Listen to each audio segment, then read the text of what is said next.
Profesor, disculpe, ¿es el mismo dibujo de ayer para explicar Y o es va a el ser mismo, es el mismo. Ah, ok, ok. Sí, lo que pasa es que, pues necesito partir de algo, ¿sí? Entonces dijimos que este es voltaje de entrada, R de entrada, C1, RG, RS, CS, C2, RD, PDD, RL y BO. Quedamos que este circuito tiene un circuito equivalente de corriente alterna de esta manera.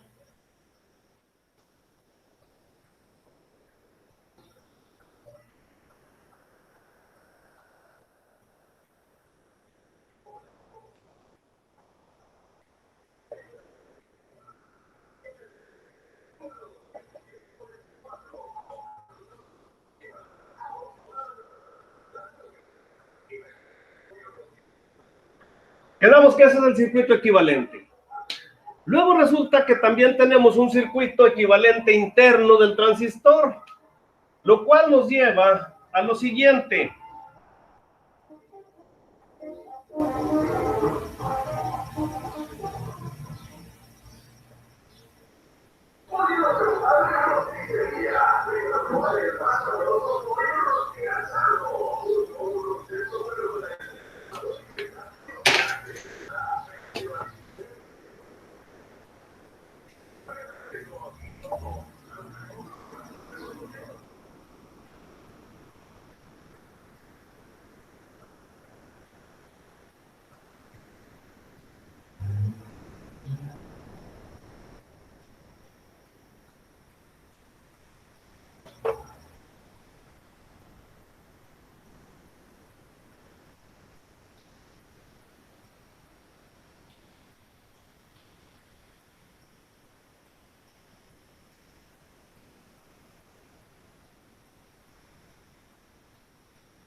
Bien. Como ven, como el surtidor del FET está conectado a tierra, entonces quiere decir que todos los elementos del FET están a tierra. Nótese que este viene a ser el circuito equivalente y que lógicamente todo lo que está en rojo es lo que corresponde al transistor. Sin embargo, jóvenes, cuando trabajamos con un circuito como este, debemos pensar en algo muy importante. Queremos amplificación y hablamos de que se trabaja con una frecuencia que normalmente la llamamos frecuencia intermedia, que es lo suficientemente alta como para que se cortocircuiten los capacitores externos, pero lo suficientemente baja como para que estos capacitores no generen ningún efecto. ¿Qué queremos decir con esto? Que estos capacitores, como son de muy baja capacitancia, del orden de los picofaradios, y les había mencionado que de entre 1 y 4, y en el peor de los casos, 5, 6 o 7 picofaradios, pero normalmente entre 1 y 4, entonces lógicamente tienen impedancia extremadamente alta comparada con cualquiera de los elementos resistivos que tengamos. De tal manera que estos capacitores todavía no hacen efecto, es decir, la frecuencia no es tan alta como para que hagan efecto, y su comportamiento todavía es de un circuito abierto, ¿sí? Por ejemplo, si hablamos de 10 kilohertz que sean, y vamos a empezar a pensar en uno de los escenarios más críticos, 4 picofaradios en los capacitores. Si tenemos 10 kilohertz y 4 picofaradios, jóvenes, la impedancia es igual a 1 en J, que es por, recuerden que si son hertz, le vamos a convertir en radianes y serán 68 por 10 a la 3, ¿sí? Que multiplican a 4 por 10 a la menos 12, que son los picofaradios. Por lo tanto, 10 a la 3 y 10 a la menos 12 se va a hacer 10 a la menos 9. Y todo esto nos queda de la siguiente manera.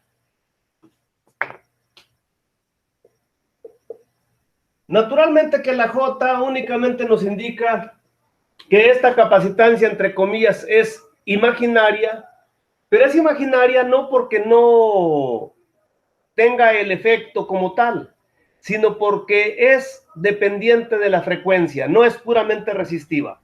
Por lo tanto, 10 a la 9, perdón, entre 68 por 4, ¿cuánto nos va a dar, jóvenes?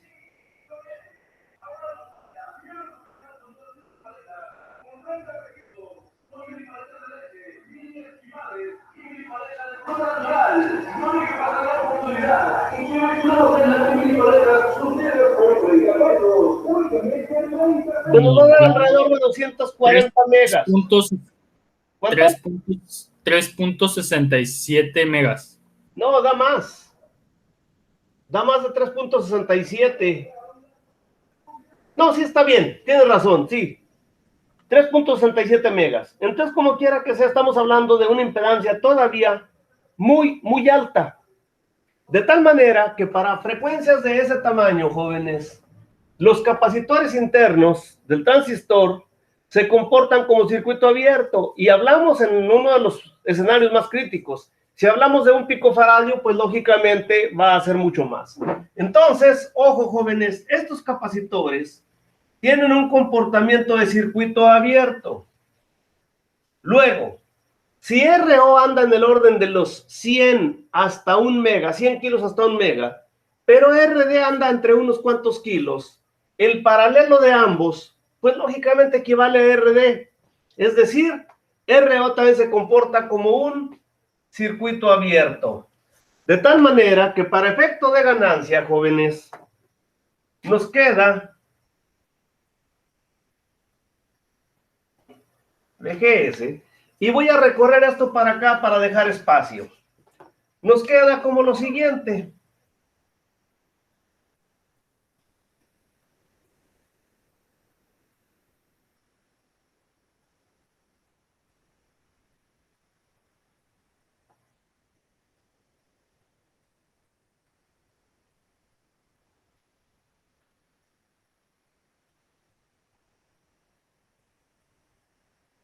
Todo esto que tenemos aquí, considerando los valores de frecuencia, jóvenes, y los valores de impedancia que se generan en los capacitores internos, se reduce a este circuito equivalente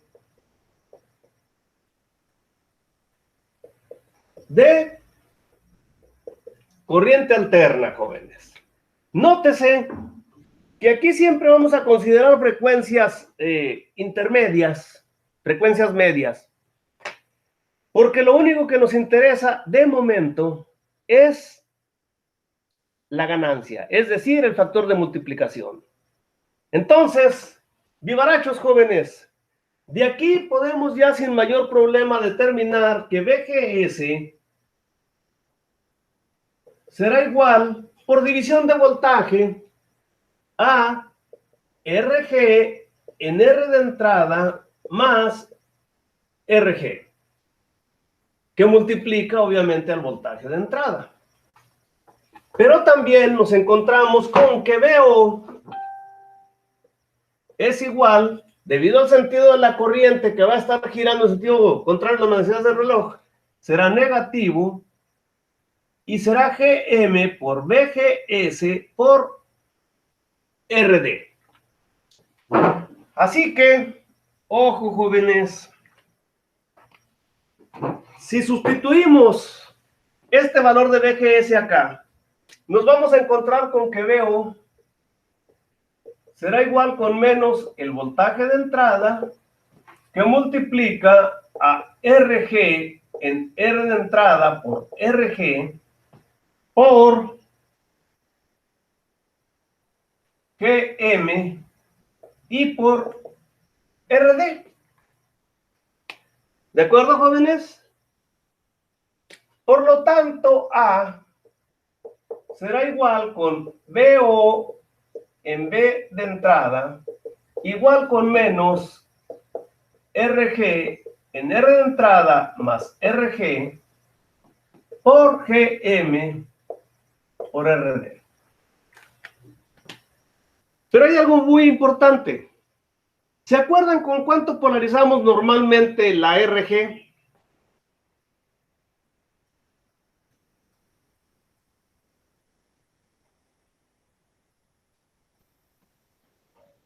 Estamos hablando de un mega más o menos, ¿no? El valor Del orden de los megas, de 1, de 2, de 2.2, de 3.3, de 10 megas, no importa. Recuerden que podemos utilizar el valor que nosotros queramos, ¿sí? Siempre y cuando sea del orden de los megas.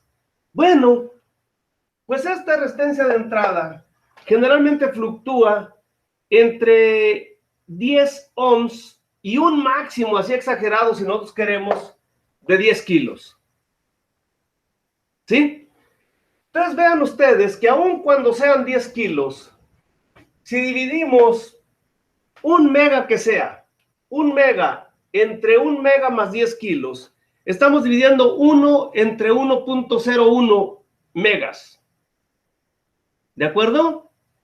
De manera que esta división tiende a 1. Si aunado a eso, R de entrada es menor de 10 kilos y RG es mayor de 1 mega, pues lógicamente con mayor razón vale 1. De tal forma que A es igual a menos GM por RD. Pero esta GM, jóvenes, no es la que el fabricante proporciona. Si recuerdan, yo les había mencionado cuando empezamos a ver el FET, esta GM es igual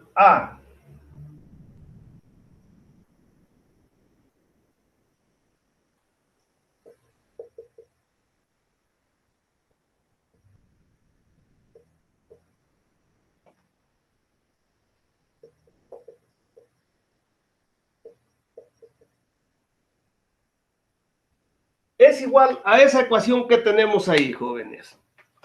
Igual a un mega, disculpen, se me fue el rollo, estaba hablando de los megas.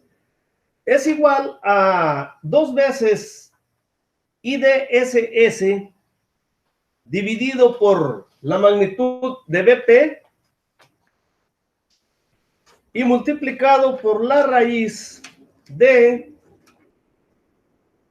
IDQ entre IDSS.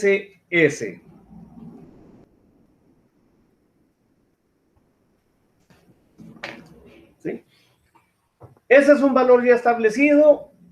Esa GM, jóvenes, siempre debe ser menor que la que nos proporciona el fabricante. El fabricante en las hojas de datos a veces nos da un valor que dice GFS. A veces nos lo pone así y a veces lo pone como GM. ¿Sí?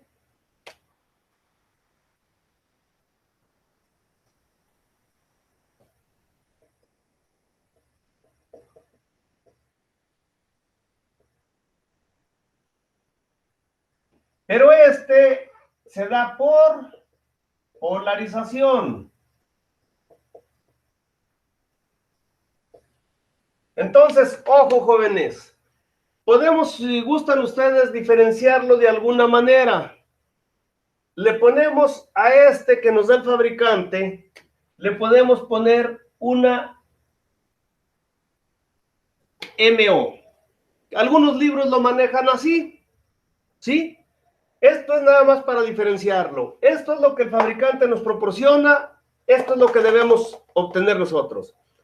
Normalmente el fabricante, esta GMO, para ponerlo de esta forma, nos lo proporciona con valores del orden de los microsiemens, pero nos dice que vale 3000 microsiemens, 4.000 microsiemens, 2.500 microsiemens, 4.500 microsiemens, etcétera. ¿Por qué no ponen en micros? No sé, cuando sería más práctico, en vez de poner 3.000 microsiemens, pues poner 3 milis. ¿Sí? Pero bueno, el fabricante siempre lo proporciona de esa manera. Entonces, se los hago llegar para que cuando vean ustedes la hoja de datos o en los libros se encuentren con esos detalles, sepan realmente a qué nos referimos. Entonces, ojo, esto que tenemos aquí abajo sería lo que nos da el fabricante a través de su hoja de datos, y esto que tenemos aquí arriba es lo que se obtiene debido a la polarización del circuito. Y GM, esta GM, siempre deberá ser menor que esta. No importa qué tan menor. Puede ser, si por ejemplo esta nos la dio el fabricante de, por decir algo, 3.000 microsiemens, y aquí tenemos 2.800, no importa, funciona. Nada más hay que cuidar que no sea igual o mayor que este dato, jóvenes. ¿Sí? Eso sí debemos tenerlo siempre en mente, cuidar mucho la situación. Y por lo demás, pues vean que esto es mucho más sencillo todavía que analizar el amplificador del JFET. ¿Preguntas o dudas, jóvenes? ¿Se vale? Profesor. ¿Sí? Pues ya ve que vamos a calcular el GM de la parte de arriba, el que nos da el fabricante, ¿verdad? Así es. Cuando lo calculemos, nosotros tenemos que dejar las unidades igual como el que nos da el fabricante, es decir, en microsiemens. No, no importa, porque a final de cuentas, cuando lo multipliquen por RD, que se supone que RD van a ser generalmente kilos, pues lo que arroje. Si ustedes dicen que les dio, por decir algo, 2.500 microsiemens, pueden pensar en 2.5 milis, que no importa, nos da exactamente el mismo resultado. ¿Sí? O sea que ahí es cuestión de que ustedes utilicen las potencias de 10 en la forma que se les haga más fácil. Por eso les digo, a mí se me hace que debía ser más práctico, o debe ser más práctico, manejarlo en milis que en micros. Pero, ¿por qué lo hacen los fabricantes? No sé, honestamente, ¿eh? Desconozco. Okay, Entonces, no se preocupen por ello. Gracias. Okidoc. Bien, jóvenes, ¿preguntas o dudas hasta ahí?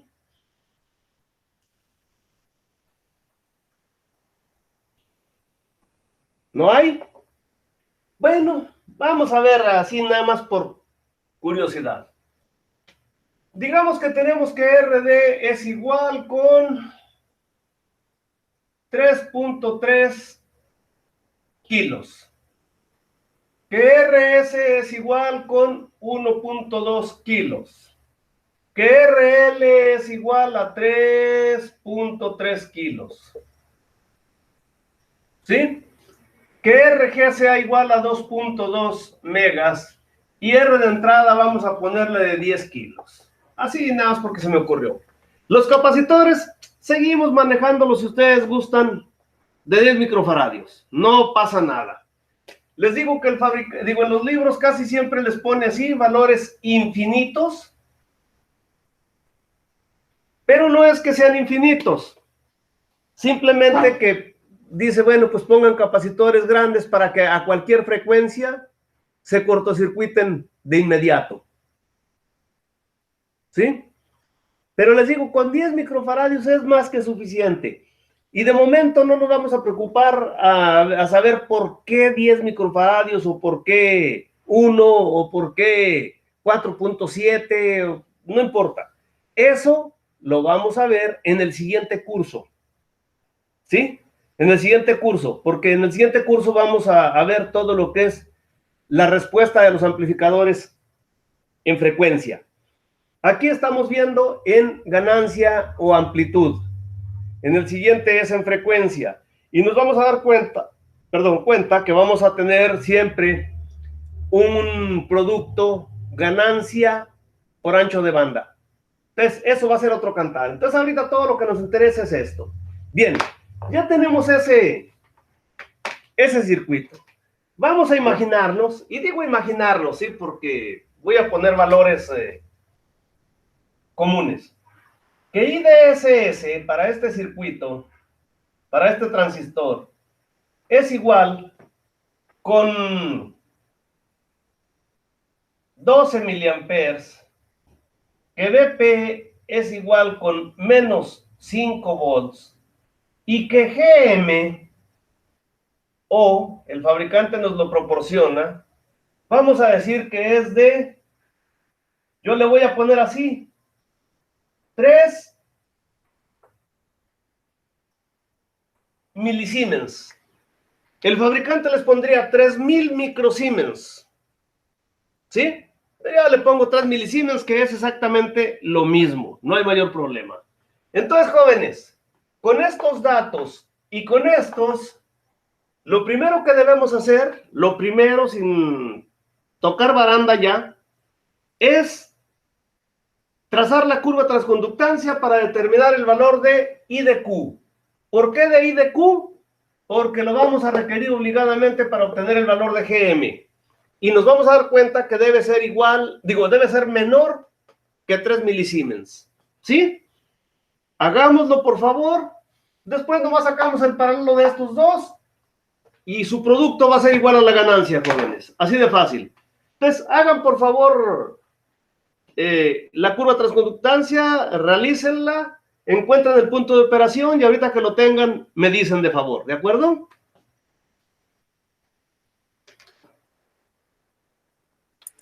Profe, ¿Sí? pido disculpas, pero me tengo que retirar porque tengo que ir a trabajar. Ni hablar. ¿Sí? Nada más ahí lo que alcancemos a hacer ahorita, pues ahí le preguntas a cualquiera de los compañeros para que te lo pasen. ¿Sale? Ok, claro que sí. Hecho. Y Bueno, recuerden, nos el vemos el lunes no martes. tenemos, ¿eh? Nos vemos hasta el martes. Ok, hasta luego. Dale. Entonces, háganlo por favor, jóvenes. Yo aquí estoy. Digo, si algo se ofrece, me preguntan, pero aquí estoy.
Profesor, Sí, Beltrán, dime. el punto Q me dio el siguiente. Es I de Q igual a 2.35 amperes y BGS es igual a menos 2.8. BGSQ. Perdón.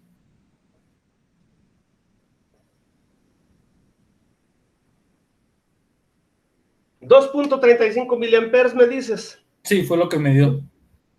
Vamos a ver a los demás compañeros. ¿Cuánto te da, Valdés? Ando graficando apenas. Okidoki. ¿Saraí? También, profe, apenas estoy uniendo los puntos. Bueno, únanlos y ahorita me dicen de favor a ver si coincidimos con el punto que obtuvo Beltrán, ¿sí?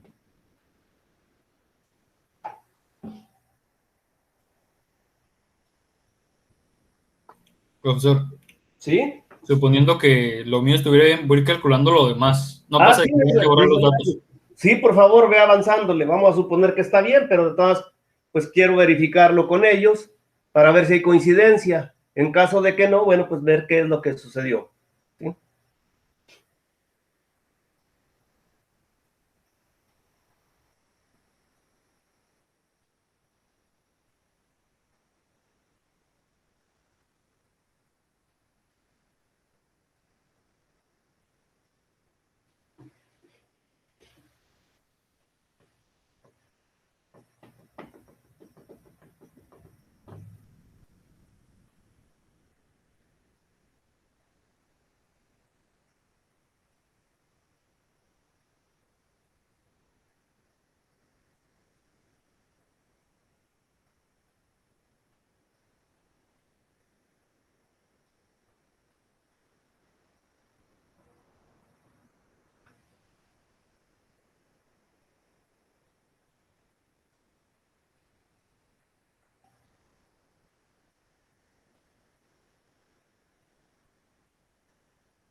Sí me dio eso, profe. Muy bien, perfecto. Entonces, ¿ya tenemos la ganancia, Beltrán, o todavía no? ¿Cuánto nos da GM? GM me dio de 2.12 milisiemens. Entonces sí podemos usarlo porque es menor que el del fabricante. Perfecto. GM igual con 2.12 milisiemens. Está menor que este valor, por lo tanto, debe funcionar de perlas. ¿Y cuánto nos va a dar la ganancia? La ganancia midió de 3.498. 3.5 en números cerrados, ¿de acuerdo? Ya que el paralelo de lo que viene siendo RD, que es el paralelo de RD con RL, me dio de 1.65 kilos. Exactamente. Muy bien, jóvenes. Fíjense cómo la ganancia es muy pequeña. No sucedió lo que sucede con el BJT. Bueno, déjenme decirles que el FED fue diseñado para una ganancia muy baja. Lo más que se puede obtener, ojo, de ganancia, jóvenes, lo más es 12. Si por alguna razón un día numéricamente se encuentran con que la ganancia salió arriba de 12, significa que una de dos, o no vamos a cumplir con las especificaciones de corriente porque BDD no va a alcanzar a proporcionarla, es decir, pusimos elementos de resistencia muy grandes aquí, sí, extremadamente grandes, para que pueda dar más de 12, o en su defecto, utilizamos mal la GM, ¿sí? Entonces, ojo, nunca vamos a encontrar, es más, de hecho, aunque obtengan ustedes numéricamente una ganancia mayor que 12, digamos 20 o 30, no va a amplificar más de 12 el circuito, jóvenes. Profesor, sí. Disculpe que lo interrumpa, lo que pasa es que me surgieron unas dudas ahorita que nos acaba de decir eso. Sí, dime. No recuerdo si con el JFED nos dijo que había un mínimo de ganancia. ¿Nos dijo eso o no nos dijo? No, un máximo. No, sí, pero me refiero que entonces, si el JFED no tiene un mínimo de ganancia, entonces, ¿por qué, si el JFED tiene más para sacar de ganancia, por qué utilizaríamos Acuérdense lo que les había mencionado. Esto depende en cierta medida de la aplicación que le vayamos a dar. Lo que sucede es que con el BJT, jóvenes, si ponemos una ganancia tan baja como la que necesitamos aquí, vamos a requerir resistores, sobre todo en la carga y en el colector, muy bajos. Pero si necesitamos muy bajos, entonces vamos a requerirlo de potencia. Entonces el gran problema es que para poder bajar la ganancia en un amplificador con BJT, requeríamos hacer un amplificador de potencia, ¿sí? Y eso pues nos va a llevar a dificultades porque tendríamos que utilizar transistor de potencia también y resistores de potencia, resistores que aguanten mucha corriente para un bajo voltaje. Eso obviamente no lo vamos a ver aquí, también se ve en el siguiente curso, ¿sí? En amplificadores de potencia. Ese sería el problema. Entonces, cuando requerimos ganancias relativamente bajas, se utiliza el FET. Cuando requerimos de ganancias relativamente altas, digamos de 20 para arriba, ya utilizamos el BJT. ¿Sí? Esa es la diferencia o esa es la razón por la que se utiliza o el BJT o el JFET. No sé si les queda claro, jóvenes. A mí sí me respondió mi pregunta, profesor. Muchas gracias. Perfecto, ¿sí? Y algo estaba diciendo que se me fue el rollo de plano, pero yo supongo que era con referencia a la ganancia, que les decía, siempre nos vamos a encontrar con amplificadores que utilicen JFET con ganancias bajas, jóvenes, del orden del 12 para abajo, no más de 12. De hecho, también los libros les manejan esa información, ¿sí? También se las manejan. Entonces, pues habrá que darles en el momento que ustedes tengan disponibilidad de tiempo, una revisada a todo esto. No recuerdo honestamente si en los materiales de apoyo que les puse ahí para estas unidades viene esa información de la manera que se les estoy exponiendo, pero deben tenerlo en mente siempre, jóvenes. ¿De acuerdo?